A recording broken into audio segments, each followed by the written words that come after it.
Since you decided to listen to this story, I'll assume that you are curious to find out a bit more about what we're calling the Gaia Game.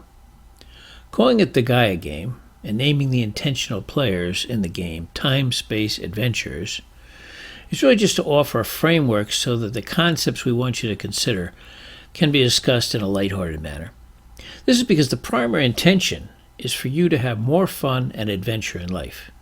There's absolutely no need to worry about anything because, as you'll discover, the better you get at just enjoying the game, the less things you will find to be worried about. You see, you will find you are in control of the basic storyline, so things that others worry about need never have any significant effect on your life. We're here at a carnival today. It seemed a very fitting backdrop for this talk. Carnivals are fun. Carnivals always have a hint of mystery or intrigue about them. In a few days, an empty field is transformed into an amusement park. A traveling band of entertainers bring their rides, games, and often curiosities to town for a few days. Here, on a big field by the side of a church, it has been transformed in just days before Halloween to a carnival. Plenty of kids will be sure to add to the fun by coming in their Halloween costumes, and of course, most of us have come in the costumes of one sort or another. Most of us have considered how we want to look and the impression we want to create to others. That is part of this story, because every time we go out and interact with others, we have taken on a role. As William Shakespeare famously stated, all of the world is a stage, and all of the men and women merely players. Our story is about consciously taking charge of your character and the role you are playing. Since this may be a new concept to many of you, some explanation is definitely needed. The two ideas of the Gaia Game, with you as a time-space adventurer, are connected. Whether you consciously recognize it or not, you have for many years been developing your role in a story in which you are the starring character. The only question is if you recognize that you are playing a part in a story that is entirely of your own concoction. Most people at this point in time believe they are observing the world around them as something separate from themselves. You may not believe that you are designing your reality and that it is simply a mirror of your predominant beliefs. You may even think that you need to deserve a good life to have one. In reality, you are born worthy, but some people must work very hard to feel deserving. While it is not necessary, these individuals will need to work hard so that they can feel they deserve what they want. Do you believe you need to pay a price for success? That is what most others would have you believe because they believe it. They may even think their efforts or those of their families make them superior to you. None of this is true. It may seem frivolous to you to say that you are in reality playing a part in a story that you're making up. You can be assured that there is no reality for you beyond what you believe it to be. It is not anything real, in fact. It's a fiction, like a waking dream in your mind. It seems very real, of course, because you and most everyone around you have agreed to play a similar game with similar rules. However, consider that everyone you know has a slightly different set of rules, all of which they believe to be true. In the same social group, there is great pressure to have at least similar beliefs. But I'm sure you can always find people whose ideas you strongly oppose. Are they wrong? You might say yes, from your perspective, but from theirs, you're the one that's wrong. We would suggest that there is no wrong or right. There's only choice and belief. You are not evaluating and judging the world around you. You are creating it. You will create whatever life for yourself that you are willing to believe in. Most people take life and death way too seriously. This is understandable because we've been taught to think this way to control our behavior.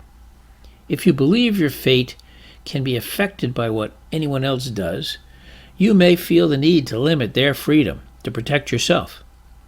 This is erroneous thinking because they can only be a part of your story to the degree that you give them permission. Also, of course, many believe death is final. The particular character you've adopted is going to die, But the you that has been pulling the strings will move on to create new stories, eager to do more adventuring in another time-space reality. This is why we want you to consider adopting the concept of the Gaia game and of taking on the role of a time-space adventurer in the game. There's nothing wrong with how you've been living your life so far. We all believe quite adamantly in the reality of the character we're currently playing. Occasionally, though, don't you have moments where you feel like an observer watching things unfold? This is the part of you that is having the time-space adventure. It is like playing a game, and your character has total freedom to do whatever it wants. While you can be aware of all the outcomes and options, the adventure will be in trying to point the character you have created in the most beneficial directions to advance the chosen storyline. We suggest that your character has been created in the image and likeness of God with access to total creative power in the material world. The observer you is the God connection. You can call it a higher self or a soul. It does not really matter.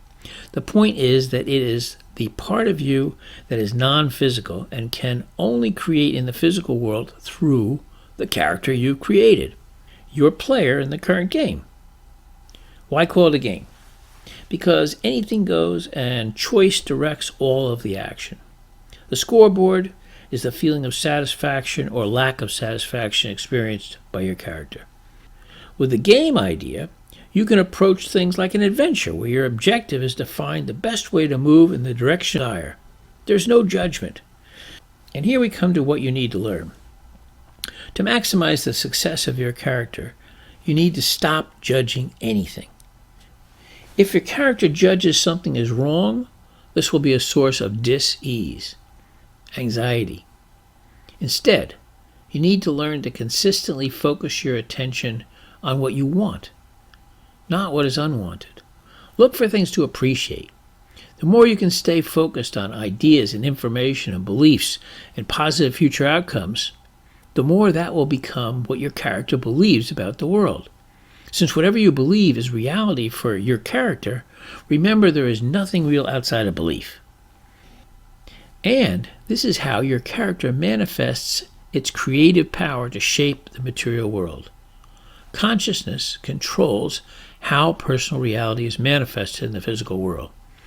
Beliefs direct the energy of consciousness. Therefore, if you can take charge of what you believe, you can wield virtually unlimited power. And this is the essence of the game. You are here to learn how to believe in whatever it is that will keep you on the path to your hopes and dreams.